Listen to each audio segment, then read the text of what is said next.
itu harlah NU, kemudian gereja-gereja juga menampung untuk istirahat, kemudian mereka juga memberikan konsumsi snack dan lain sebagainya. Ini kan luar biasa. Luar biasa. Kalau tidak salah, saya sempat melihat kemarin video di Bali ini kan hari raya Nyepi dengan malam takbiran. Nah, ini kalau tidak diselesaikan, kemudian terus ada video yang ngomongnya negatif, dikompori, ngejak orang begini. Terus itu diviralkan, Pak. Itu kan akan mempengaruhi kondisi masyarakat kita. Padahal kita sudah adem ayem. Ketika orang kan kadang-kadang begitu Ramadan, kemudian dia mau melihat yang negatif-negatif, wah kok posoku batal kan gitu loh, Mas. Nah, aku kata nge-share sing aneh-aneh, wah kok posoku batal. Ini kalau bisa terus kita lakukan. Jadikan era digital, teknologi digital, media sosial, ini adalah untuk kepentingan-kepentingan yang positif. Untuk kepentingan-kepentingan menyebarkan kebaikan. Ini harus terus kita lakukan.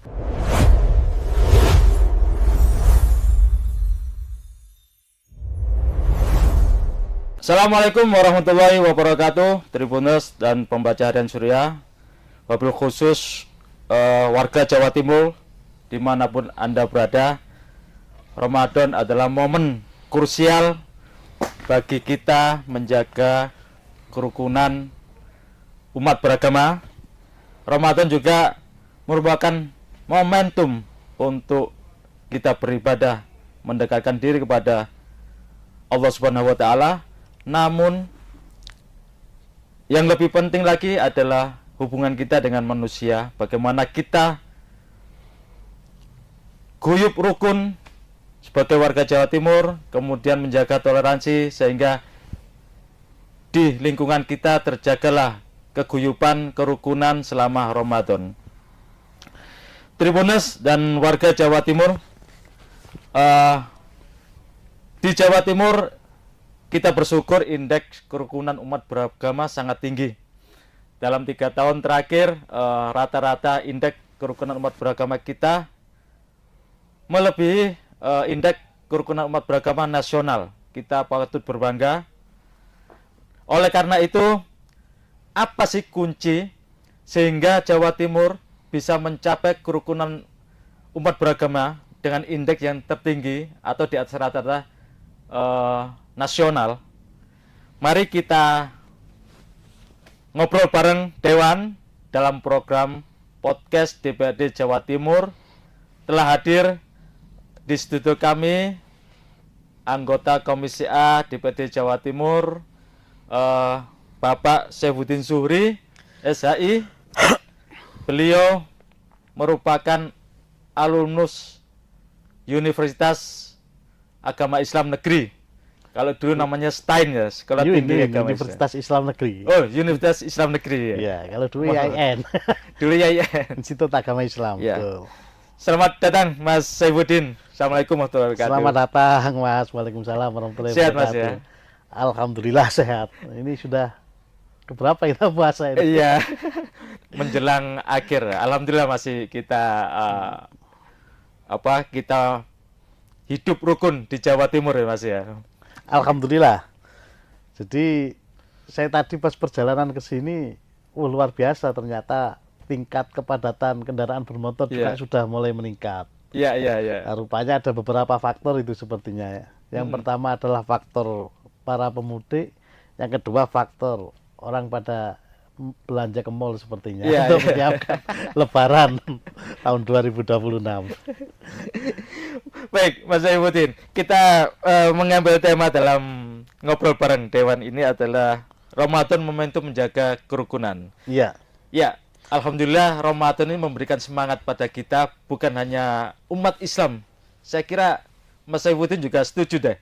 Bukan hanya umat Islam yang merayakan Ramadan ini ya, tapi umat non-Muslim juga sepertinya merayakan ya.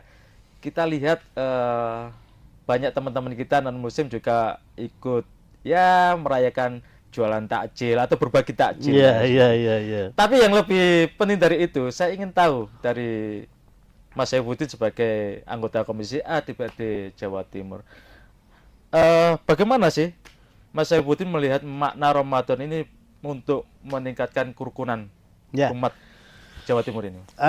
Jadi Ramadan itu sebenarnya kan bukan hanya sekedar ibadah yang hablum minallah. Ya.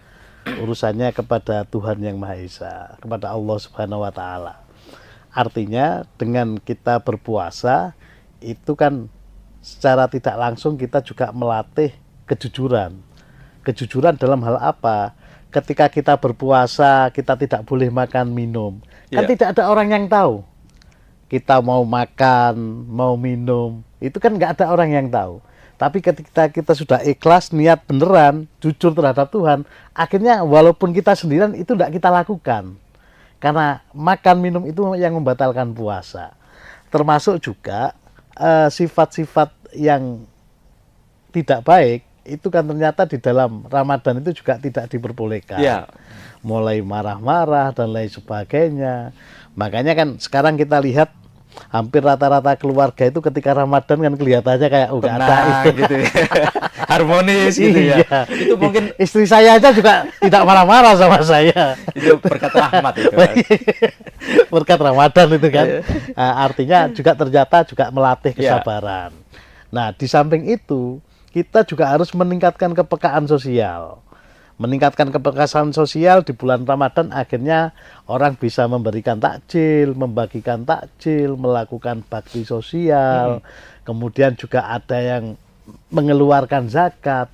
Ini kan dalam rangka meningkatkan kepekaan sosial. Betul. Jadi manfaat Ramadan itu di samping urusannya hablum minallah, ternyata juga berdampak kepada hablum minannas. Nah, hablum minannas ketika mereka berbagi ini kan kadang-kadang juga sampai tidak memperdulikan bahwa saya misalkan di partai kami membagikan sembako kepada masyarakat yang ada di lingkungan.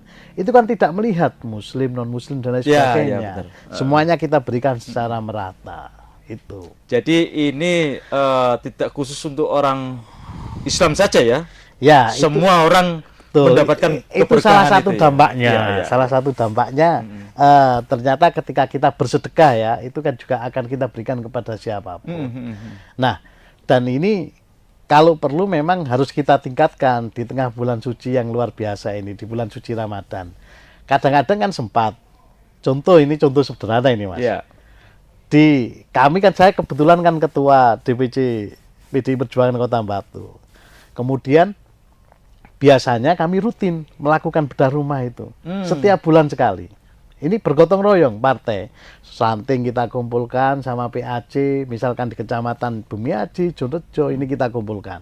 Nah, begitu masuk di bulan Ramadan, Pak ini bagaimana? Apakah kita lanjutkan? Kan besok momennya puasa gitu kan. Saya bilang, kita tidak peduli mau Ramadan atau tidak. Justru kalau Ramadan semakin kita tingkatkan ibadah kita. Oleh karena itu jalan terus untuk urusan bedah rumah. Alhamdulillah akhirnya kemarin bulan Maret tanggal 8 itu kita melaksanakan bedah rumah untuk di bulan Maret di Kecamatan Jonrejo. Ya sambil kita buka puasa secara bersama-sama. Nah ini kan salah satu manfaat kita juga mempererat silaturahmi hubungan dengan teman-teman semuanya. Dan akhirnya muncullah guyub itu ya. Iya, betul. Tapi itu juga bedah rumah warga semua ya. Artinya tidak hanya orang muslim atau non muslim juga dapat juga ya. Dalam program ini. Ya, ini kan kebetulan program kita sehingga ya. Bedah rumah itu siapapun mereka yang mengajukan ya. Yang penting dia memenuhi syarat itu. Memenuhi syarat. Kita kan listnya sekali, tiap bulan sekali. Oh iya. Nah, itu data masuk, kita cek, kita verifikasi. Kalau ternyata kerusakannya berat, itu berarti dan dia bisa perlu peran pemerintah, maka kita dorong lewat teman-teman yang ada di DPR untuk dimasukkan bedah rumahnya pemerintah. Tapi kan banyak ternyata yang administrasinya juga tidak mampu. Bukan tanahnya bukan atas nama dia kayak gitu, maka tetap kita bantu. Dan itu kita sudah tidak membeda-bedakan, Mas. Selesai lah urusan kemanusiaan ini. Berlaku untuk semua masyarakat. Hablum minannasnya harus selesai. Mas, kita tahu bahwa tadi saya sebutkan indeks kerukunan umat beragama di Jawa Timur di atas dalam 3 tahun di atas rata-rata nasional gitu kan. Kalau boleh saya bacakan ya, tahun 2023 itu indeks kita di Jawa Timur 77,55 ya. Itu di nasional 76. Sementara tahun 2024 kita juga mengalami penurunan sedikit lah ya dibanding tahun 2003 76,47. Tahun 2025 juga naik lagi ini.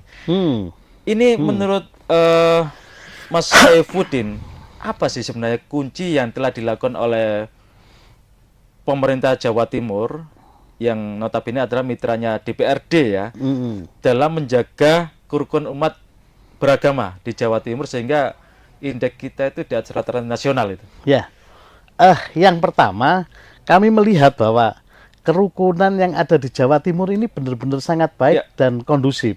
Itu yang pertama. Memang tradisi toleransi, kemudian tradisi moderasi beragama yang kuat, ini sudah dimiliki oleh seluruh masyarakat di Jawa Timur. Sehingga pemerintah ketika berperan untuk menjaga tradisi itu semakin lebih mudah. Bahkan proses-proses dialog, proses-proses dialog antar umat beragama, ini kan menjadi intens dan sering dilakukan. Ketika kita ada persoalan sedikit, kemudian kita lakukan mitigasi, ini otomatis juga tidak sampai melebar kan, tidak sampai melebar. Nah, saya sempat waktu itu agak intens Komisi A, sering koordinasi kepada Polres-Polres terkait misalkan penyiapan masalah terkait Nataru, Natal dan Tahun Baru. Itu coba kita itu kan. Bahkan waktu itu kan sempat beberapa kali yang ada kejadian di Mojokerto beberapa tahun yang silam itu. Nah, itu begitu kita datangi ternyata juga sudah ada mulai membaik, Mas. Sudah sangat baik. Jadi titik-titik rawan itu ternyata juga sudah mulai tidak ada di Jawa Timur. Nah, masyarakat Jawa Timur ini memang luar biasa, dari beraneka ragam suku, kemudian agama. Ini mereka tradisi kerukunannya sudah benar-benar sangat kuat. Dan ini sangat sulit loh. Ini kan kalau di Jawa Timur ada beberapa karakteristik masyarakat kan, Mas ya. Ada masyarakat Pantura, Arek, ya kan, Mataraman. Pantura, Arek, Mataraman, Pandalungan, apa? Iya, Pandalungan kan, Pantura ya. Pantura, Arek, Matraman, kemudian Pantura, Arek, Madura, Tapal Kuda. Iya, betul. Nah, ini kan kalau dibandingkan dengan daerah-daerah yang lain, sangat kompleks di Jawa Timur itu. Ya, memang kadang-kadang kan ada beberapa agama yang sangat besar. Nah, tapi alhamdulillah agama yang besar ini ternyata juga tidak mereka malah justru semakin bisa memahami, bisa tepto seliro, bisa menjaga toleransi. Nah, inilah sebenarnya kuncinya ketika orang beragama yang agamanya kebetulan besar, mayoritas muslim misalkan, ini tidak arogan, justru malah menjaga toleransi, justru malah menjaga kebersamaan. Ini malah justru yang menjadi tradisi kerukunan itu. Coba kita bisa bayangkan, misalkan ada salah satu agama, terus dia agak kenceng mengatakan yang lain begini-begini, tidak baik. Wah, itu kan akhirnya punya dampak negatif yang juga tidak baik juga. Tapi kebetulan di sini di Jawa Timur ini tidak ada. Di Jawa Timur ini sudah hampir rata-rata sudah sangat berkurang jauh lah. Hampir tidak ada. Makanya ketika tradisi kerukunan ini sudah luar biasa, kemudian pemerintah ini menjaga ritme dengan dialognya, melakukan pengawasan dan lain sebagainya, ini akhirnya rating untuk indeks masalah kerukunan di Jawa Timur ini menjadi tinggi. Dan yang paling penting sekarang itu menurut saya, semua ini mudah disulut lewat media sosial sekarang ini. Betul. Ini yang memang harus kita benar-benar kita jaga. Dan kita memang konsen di sana juga. Komisi A juga konsen terkait dengan literasi digital, bagaimana masyarakat Jawa Timur ini memanfaatkan digital dengan baik, itu kita juga akan konsen ke arah sana. Tapi yang lebih penting adalah, ini berarti kan peran para tokoh agama di Jawa Timur itu memiliki peran sangat krusial ya. Tentu. Dan apakah mereka itu sering ketemu juga? Nah, jadi dialog para tokoh, kemudian mereka melakukan musyawarah, ini menjadi peran penentu juga dalam menjaga keharmonisan dan kerukunan ini, Mas. Tidak mungkin kalau seandainya kita tidak melibatkan para tokoh-tokoh ini. Justru kerukunan dan keharmonisan ini bisa terwujud karena juga peran para tokoh itu. Di samping pemerintah juga terlibat lewat menjaga dialog dengan lintas stakeholder ini, kemudian terus turun sampai kepada para tokoh, sampai tokoh di paling lokal, paling bawah tingkatan desa, siapa kiainya, kepala desanya dan lain sampai sebagainya, kampung juga ya, sampai kampung. Nah, ini malah kerukunan ini malah benar-benar bisa terjaga. Kalau tidak ada peran para tokoh, kemudian tidak ada peran dari seluruh perangkat mulai tingkatan RT RW desa sampai camat, bupati sampai gubernur, ini kan juga tidak mungkin. Nah, ketika semuanya ini bersinergi secara bersama-sama, bareng-bareng, maka kerukunan itu benar-benar bisa diwujudkan. Saya lihat kemarin waktu peringatan 1 abad Harlah NU ya. Oh ya, Harlah NU. Malang itu kan ada beberapa tokoh agama juga menyambut jamaah-jamaah warga NU ya, menyediakan air minum, makanan, roti, tempat juga untuk penginapan. Tempat untuk penginapan. Saya kira luar biasa itu kalau. Iya. Coba bayangkan kita berkegiatan keagamaan waktu itu Harlah NU, kemudian gereja-gereja juga menampung untuk istirahat, kemudian mereka juga memberikan konsumsi snack dan lain sebagainya. Ini kan luar biasa. Luar biasa. Sebenarnya tradisi ini itu juga sudah ada sejak zamannya Nabi Muhammad itu. Oh, oke. Nah, saya jadi teringat ketika ada melihat pidatonya Kiai Haji Quraisy Shihab, itu ada perjanjian Najran. Perjanjian antara umat Nasrani dengan umat Islam. Di mana di dalam perjanjian itu disebutkan kita harus melindungi umat Nasrani, tidak boleh merusak tempat ibadahnya, tidak boleh melarang mereka beribadah, termasuk melindungi kaum perempuan, bahkan membantu kalau mereka membutuhkan. Nah, ini kan tradisi yang luar biasa. Nah, padahal ketika itu Rasulullah ini akan awalnya diajak diskusi sama umat Nasrani terkait dengan ketauhidan. Tapi di tengah diskusi itu ternyata perdebatannya agak panjang kan, diskusinya agak lama.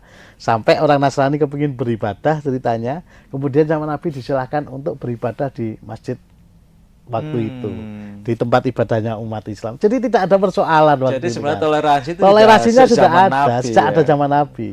Baru sampai muncul yang namanya Piagam Madinah itu kan lebih menyeluruh. Bukan hanya kepada umat Nasrani, tapi umat Yahudi dan lain sebagainya. Artinya bahwa toleransi ini di dalam Islam ini sebenarnya juga sudah selesai.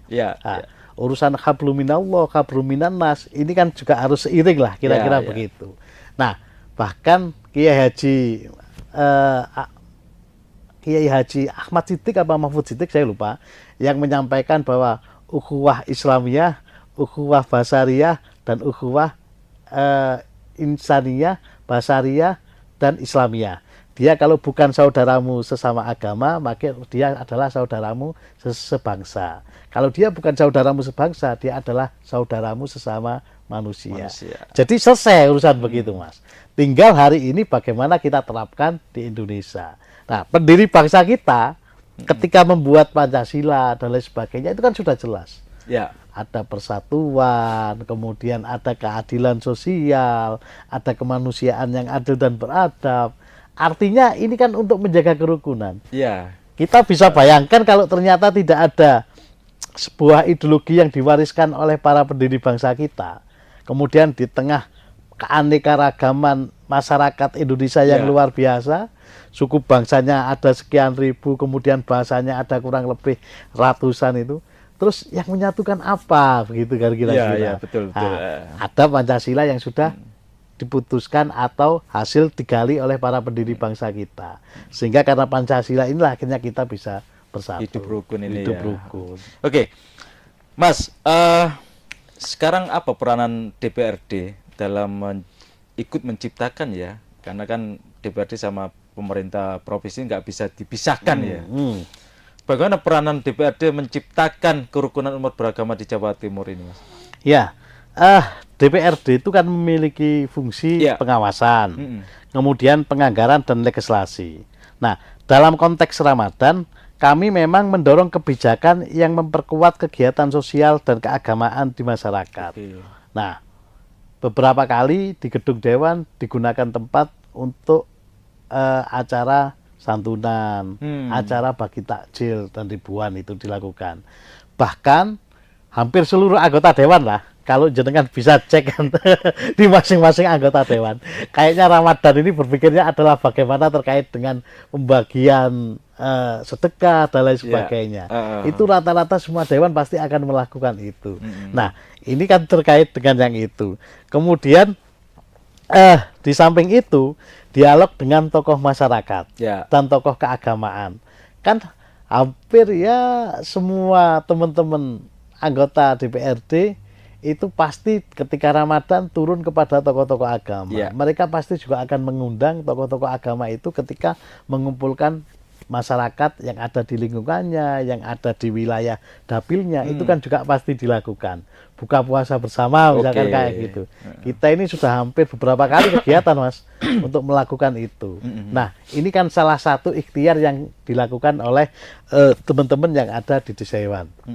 Di samping itu, kita juga mendorong komunikasi lintas sektor oleh pemerintah Provinsi Jawa Timur dengan umat beragama, dengan pihak kepolisian dan lain sebagainya, Forkopimda lah itu. Coba kalau misalkan Forkopimda ini terus komunikasinya sudah intens dalam bagaimana mengawal Hari Raya Idul Fitri ini, menjaga kerukunan tetap jaga, termasuk juga urusan keamanannya, sehingga ketika ada umat Islam yang melaksanakan mudik, kemudian mereka kepingin ya kayak tadi yang saya ceritakan hari raya pada berbondong-bondong ke mall, ke pasar dan lain sebagainya, ini mereka aman, itu kan kita tenang gitu, merasa tenang, ayem itu kan juga enak. Dan menyongsong tinggal beberapa hari lagi nih kita halal bihalal ini. Nah, itu kan akhirnya bisa ya lebih inilah, lebih ayem, lebih tenang gitu. Lebih enak. Tapi ada enggak ini ya, misalkan usulan dari DPRD itu terkait dengan peraturan yang kira-kira lebih lagi meningkatkan kerukunan umat beragama gitu kan? Ada ya? Ada. Terutama yang terkait dengan komisi saya, yang kami agak intens itu terkait dengan cerdas digital. Oke. Nah, kami melihat misalkan kayak gini. Menarik ini, Mas. Jadi era saat ini, era digital ini, itu kan ternyata banyak dampak positif dan dampak negatifnya. Betul. Apalagi di era sekarang, misalkan saya kasih contoh ketika terjadi peperangan di Iran sama Israel dan Amerika, itu kan banyak video yang beredar. Padahal video itu ternyata hasil editan AI, itu kan juga luar biasa. Nah, kita ini persoalan verifikasi ini kadang-kadang kan juga menjadi PR tersendiri. Dan masyarakat ini melakukan share itu kan benar-benar luar biasa. Melakukan share-share yang tidak jelas, yang negatif itu kan kalau kita tidak verifikasi itu kan juga menjadi persoalan tersendiri. Nah, cerdas digital ini sering kita lakukan dan terus kita lakukan. Kenapa itu penting? Bahwa semua perubahan terkait dengan kondisi hari ini itu sangat mudah dilakukan lewat media digital. Saya kasih contoh efek negatif ketika terjadi pengeboman, bom bunuh diri. Bisa dicek di beberapa data di tahun kurang lebih 2018 apa 2020 kemarin itu begitu dicek, ternyata kan mereka ini tidak tahu siapa yang mengajari dan lain sebagainya, ketemu tatap muka. Tapi itu dilakukan lewat media sosial. Dia belajar dari media sosial. Dia belajar dari media sosial, kemudian dia didoktrin bahwa bagaimana orang melakukan bunuh diri terhadap umat yang tidak sesuai dengan keyakinan dia, itu adalah mati syahid, itu juga lewat media sosial. Itu bahayanya itu. Ternyata itu kan juga ada begitu. Nah, bukan hanya persoalan itu, termasuk juga persoalan narkoba, kemudian persoalan apapun lah. Nah, makanya kerukunan ini juga bisa dipicu oleh hal-hal dari media sosial. Coba bayangkan ketika ada pertengkaran kecil saja antara misalkan umat A dan umat B, atau yang jauh-jauh inilah, yang deket-deket ini. Kalau tidak salah, saya sempat melihat kemarin video di Bali ini kan hari raya Nyepi dengan malam takbiran. Nah, ini kalau tidak diselesaikan, kemudian terus ada video yang ngomongnya negatif, dikompori, ngejak orang begini. Terus itu diviralkan, Pak. itu kan akan mempengaruhi kondisi masyarakat kita. Padahal kita sudah adem ayem. Hanya kasuistiknya mungkin ada di Bali misalkan kayak gitu. Nah, kalau ini tidak segera diselesaikan, kemudian yang masyarakat di Jawa Timur ini tidak bijak, ke bawah dengan isu-isu atau bumbu-bumbu yang dari daerah lain, ini kan juga akan menjadi persoalan. Oleh karena itu, cerdas digital atau kami mengatakan cerdas digital, ini menjadi penting. Jadi masyarakat itu sebelum melakukan share, sebelum melakukan upload, ini benar-benar dinilai dulu, dihitung. Oh, ini kira-kira kalau saya sebar dampaknya apa ya? Akan berefek seperti apa ya? Nah, kayak gitu itu. Makanya salah satu cerdas digital paling tidak berpikir dulu, kira sebelum melakukan share, sebelum mengirimkan pesan di media sosial. Itu bentuknya apa, Mas? Aturan atau seperti apa? Kita satu ada sosialisasi, kemudian yang kedua ada materi-materi yang bisa diterima masyarakat. Kan belum sampai usulan ini ya, prolegda ya? Kalau sampai ke sana masih belum, hanya sebatas masih sosialisasi. Kemudian dan materi-materi sambil kita kasih tahu bagaimana mengecek berita ini hoax atau tidak. Kayak gitu. Saya kira gini, Mas, itu sangat menarik juga di era digital ya. Hari-hari ini itu kan perkembangan artificial intelligence ya, itu juga sangat mengerikan ketika kita tidak bisa mengantisipasi. Contoh gini, kita lagi dimainkan oleh algoritma ya. Betul. Iya kan, ketika kita mesin itu dicekoki dengan materi-materi yang buruk misalkan, itu akan berpengaruh pada pembacanya. Nah, kira-kira kan anak-anak muda kita jangan sampai menjadi korban lah. Saya setuju kalau ada cerdik gitu kan, ada digital itu. Makanya itu menjadi penting. Saya itu kan yang apa yang jenengan ceritakan tadi terkait dengan algoritma. Masyarakat ini sebenarnya bisa menilai sendiri kok. Orang begitu buka search di HP-nya, misalkan mau lihat IG misalkan, begitu buka yang gambar bulat itu, search itu, keluarnya apa dulu yang paling itu kan berarti yang sering dibuka. Nah, ini kan salah satu algoritma memang yang bermain. Makanya memang hari ini kita sudah harus konsen urusan itu. Komisi A juga akan terus konsen terkait dengan hal itu. Nanti kami dengan Komisi A akan mendiskusikan terkait ini, pentingnya terkait dengan perda dan lain sebagainya. Apalagi kan sekarang Kementerian Kominfo kalau tidak salah kan sudah membatasi untuk anak-anak usia 16. Untuk usia 16 mereka baru boleh membuat media sosial. Yang terbaru ini masih yang mengerikan juga kan, berkat media sosial. Jangan-jangan saya belum tahu ini. Gangster di Kupang Kerajan kemarin 2 hari yang lalu, mereka bawa parang, bawa celurit kan, kemudian disebarkan lewat media sosial.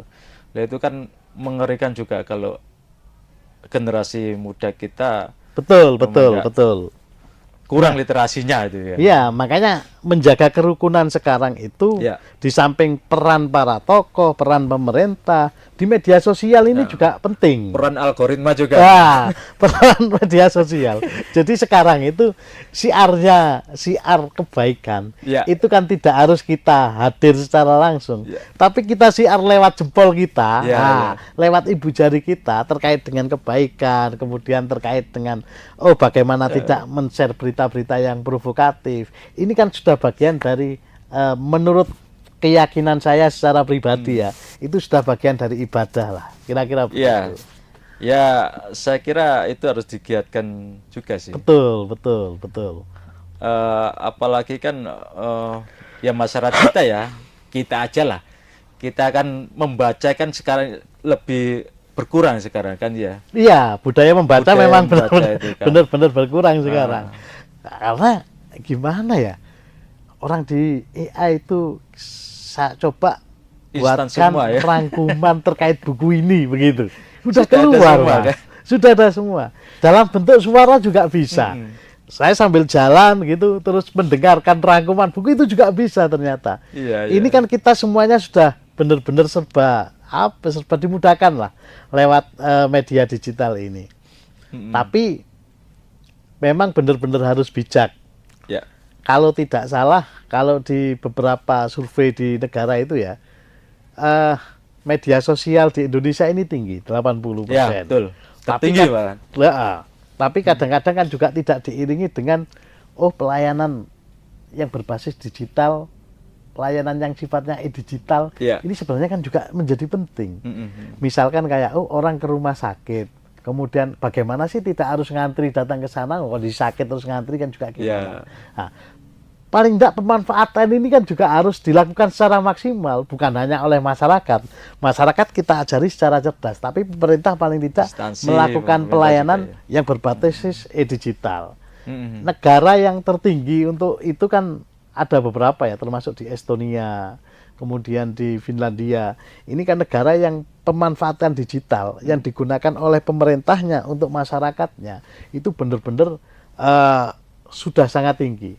Bahkan sampai ada pemilu aja sudah tidak perlu lagi coblos surat suara, tapi cukup e-voting. Itu kan masih ada satu negara kalau nggak salah di dunia ini. Nggak perlu mengeluarkan banyak biaya. Nggak perlu mengeluarkan banyak biaya.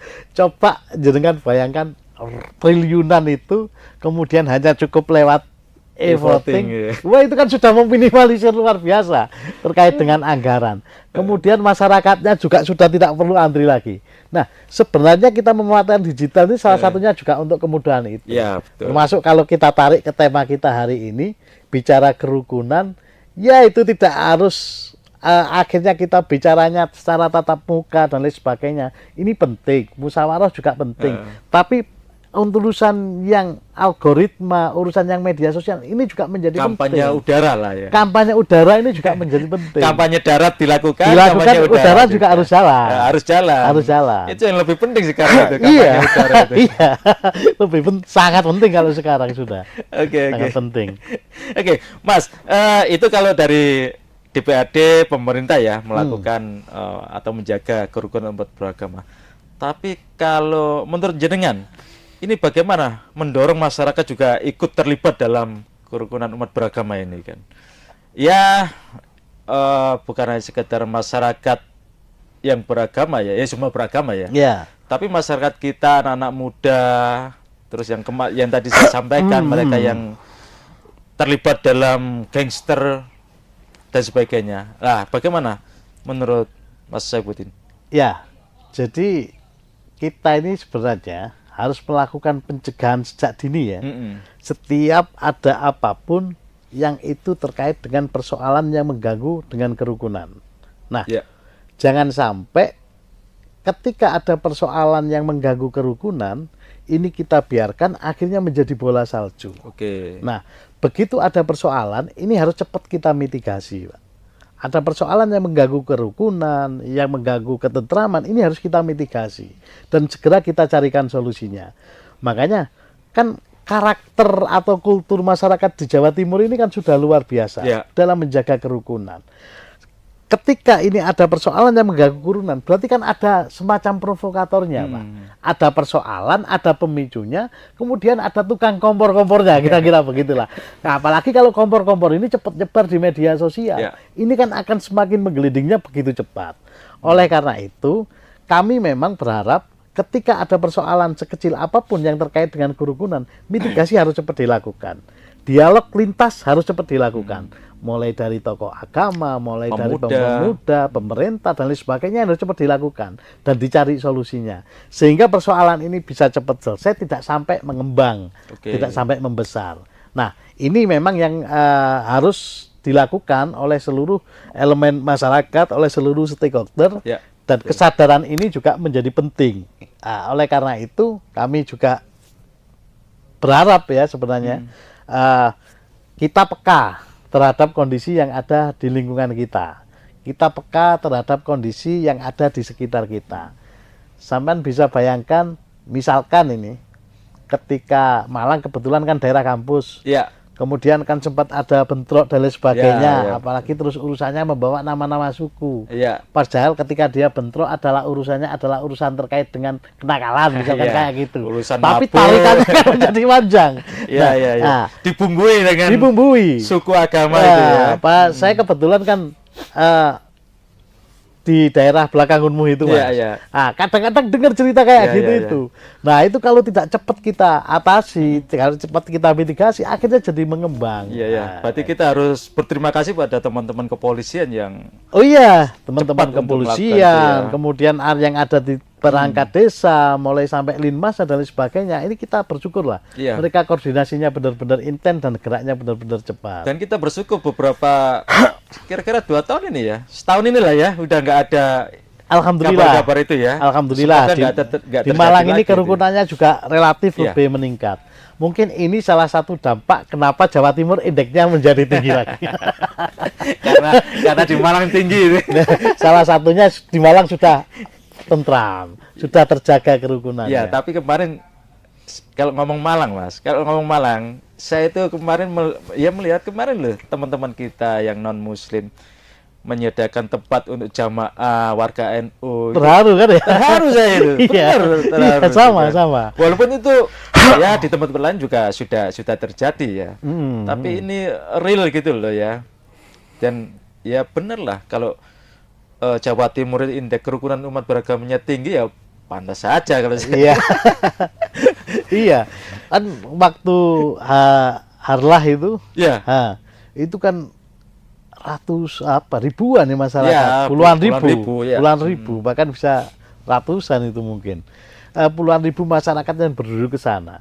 Terus bagaimana sudah dikasih tahu ini nanti jalur ini akan macet dan lain sebagainya, nggak boleh lewat sini. Kan juga ternyata menerima semua. Menerima semua.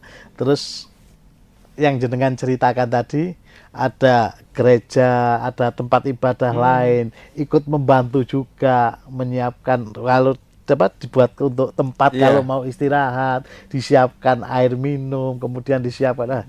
Itu memang benar-benar bikin haru lah, bikin haru. Dan memang inilah sebenarnya Jawa Timur dan inilah sebenarnya Indonesia. Selama kita tidak ada yang kompor-kompor, yang provokasi terkait dengan urusan kerukunan, insya Allah saya yakin ya Jawa Timur maupun Indonesia ya ini aslinya. Ya semoga ini tetap seperti ini stabil lah ya. Amin. Dan teman-teman Muhammadiyah kemarin juga ikut membantu memberikan konsumsi. Banyak sekali elemen-elemen masyarakat yang ikut terlibat dalam itu. Baik, Ramadan akan berakhir, tapi nuansa kebersamaan, persaudaraan ini nggak boleh berakhir juga kan, Mas? Betul. Lah, bagaimana sih menurut Mas Saifuddin mendorong supaya masyarakat kita, tokoh agama kita, instansi kita, stakeholder kita ikut terlibat terus menjaga persaudaraan di Jawa Timur? Ya, kami meyakini bahwa apapun yang dilakukan oleh manusia terkait dengan kebaikan, yang itu bukan hanya dilakukan oleh salah satu umat beragama, tapi ini adalah seluruh umat beragama. Kalau ini terus kita lakukan, amal baik itu, maka saya yakin kerukunan di Jawa Timur ini pasti akan terjaga. Nah, kan hampir semua agama itu rata-rata mengajarkan terkait dengan kebaikan. Urusan kerukunan, urusan menghormati sesama manusia, tolong menolong sesama manusia, saya yakin semua umat beragama juga pasti diajarkan terkait dengan hal itu. Sayyidina Ali aja juga sempat mengatakan kalau dia bukan saudaramu seiman, maka dia adalah saudaramu sesama manusia. Itu kalau di dalam ajaran agama kita. Nah, kemudian kalau ini terus kita lakukan, bahwa kita melihat manusia itu adalah sama-sama saudara kita, tanpa melihat suku, tanpa melihat agama, tanpa melihat latar belakang, saya yakin ini menjadi amal baik oleh manusia itu sendiri terhadap Tuhannya. Nah, makanya kalau keyakinan ini terus tumbuh di masing-masing teman-teman umat beragama, kondisi kerukunan itu pasti akan terus terjaga. Ya, yang menyatukan kerukunan adalah kegiatan sosial. Karena semua agama mengajarkan kebaikan, ya betul ya? Yang seperti yang kan tadi sampaikan itu kan. Nah, salah satunya itu kebaikan itu kan juga melaksanakan kegiatan secara bersama-sama, kegiatan sosial, kegiatan bergotong royong. Ini kan apa ya? Salah satu kegiatan yang itu kita lakukan secara bersama-sama. Tidak mungkin membedakan satu sama lain. Bersih-bersih lingkungan misalkan, yang dilakukan oleh seluruh warga RW sekian. Ya. Nah, ketika itu terus bareng-bareng gotong royong, ini kan juga membentuk untuk kerukunan. Ya, nah, apapun, amal baik apapun lah itu. Mulai dari yang paling kecil, yang ibadah yang paling mudah itu kan paling ringan, itu kan ibadah senyum, Mas. Tersenyum kepada orang, begitulah. Ketemu teman, ketemu saudara, ketemu orang lain, mesem gitu kan. Kalau saya mengajarkan kepada teman-teman itu, salah satu menabung energi positif, berbuat amal baik yang paling ringan, kalau kita tidak, misalkan belum pakai harta, belum menggunakan harta, itu ya dengan tersenyum itu. Nah, dengan tersenyum, dengan mesem kepada sesama manusia. Nah, ini salah satu yang paling ringan. Jadi mulai senyum, mesem kepada sesama manusia. Kemudian kalau di lingkungan itu ya bergotong royong terkait dengan kegiatan apapun. Nah, ini kan salah satu yang bisa menimbulkan energi positif, kerukunan. Ya. Oke, luar biasa ini Mas Saifuddin. Terakhir Mas, saya ingin Mas Saifuddin Zuhri memberikan pesan kepada adik-adik kita ya terutama adik-adik kita, tapi tidak lepas juga orang-orang tua juga kan, seperti kita ini kan. Nah, bagaimana sih menjaga persaudaraan setelah Ramadan, termasuk juga menjaga sama-sama berkampanye memberikan kebaikan dan menjaga kerukunan ini, Mas. Pesan apa yang perlu sampaikan pada generasi kita? Yang pertama, jadi Ramadan ini adalah momentum untuk mempererat persaudaraan. Yang hari ini sudah teruji di kurang lebih 24-25 hari kita berpuasa ini, sudah dilakukan oleh seluruh masyarakat, baik yang generasi yang tua-tua, generasi milenial dan lain sebagainya. Bahkan kerukunan ini juga masih terjaga di Jawa Timur. Nah, kemudian kalau ini sudah kita lakukan, semoga suasana perasaan Ramadan ini terus juga akan tetap berjalan di bulan-bulan sebelumnya. Misalkan kita tidak boleh marah kepada orang lain, tidak boleh marah-marah. Kalau ini terus kita terapkan ketika di sekarang bulan Maret ya, atau bulan Ramadan, di bulan Syawal, di bulan April, Mei dan seterusnya sampai Ramadan lagi. Oh, berarti kan suasana Ramadan ini terus kita amalkan di bulan-bulan seterusnya. Nah, ini akan menjadi baik. Nah, kemudian sekarang ini adalah era digital yang mempunyai peranan yang sangat penting, sehingga bagaimana kita memanfaatkan teknologi digital buat teman-teman yang muda, termasuk seluruh masyarakat di Jawa Timur, ini dengan sebaik-baiknya manfaatkan untuk kepentingan positif.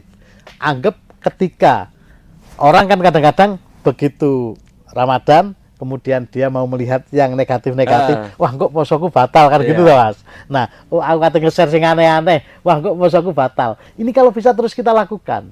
Jadikan era digital, teknologi digital, media sosial, ini adalah untuk kepentingan-kepentingan yang positif. Untuk kepentingan-kepentingan menyebarkan kebaikan. Ini harus terus kita lakukan. Pesan dua hal itu mungkin yang penting bagi masyarakat Jawa Timur. Insya Allah dengan begitu kerukunan yang ada di Jawa Timur indeksnya akan terus tinggi. Amin. Amin, amin ya. Amin. Kalau guyub rukun terwujud di masyarakat kita, itu kan enak bertetangga gitu. Betul. Golek rezeki juga enak ya, Mas ya. Amin. Silaturahmi terjaga. Iya. Gitu kan. Baik, Tribuners dan pembaca harian Surya, wabil khusus warga Jawa Timur dimanapun Anda berada, demikian ngobrol bareng Dewan yang luar biasa dengan Mas Saifuddin Zuhri, anggota Komisi A DPRD Provinsi Jawa Timur. Beliau juga malang melintang di organisasi ya. Mantan ketua komisioner KPU Kota Batu juga, sehingga jaringannya banyak ya. Nanti kami berharap juga Mas, jaringan itu bisa digunakan untuk menjaga kerukunan. Oh pasti Mas, pasti. Saya tahu jaringan Mas Saifuddin bukan hanya di Malang Raya, bukan hanya Jawa Timur, tapi sudah menasional. Kita berharap begitu kepada saudara kita Mas Saifuddin Zuhri. Baik, Tribuners dan pembaca Harian Suriah, demikian obrolan kami dengan Mas Saifuddin. Saya Iksan Fauzi, jurnalis Harian Suriah. Sampai ketemu di lain waktu dan dengan narasumber yang luar biasa lainnya. Wassalamualaikum warahmatullahi wabarakatuh.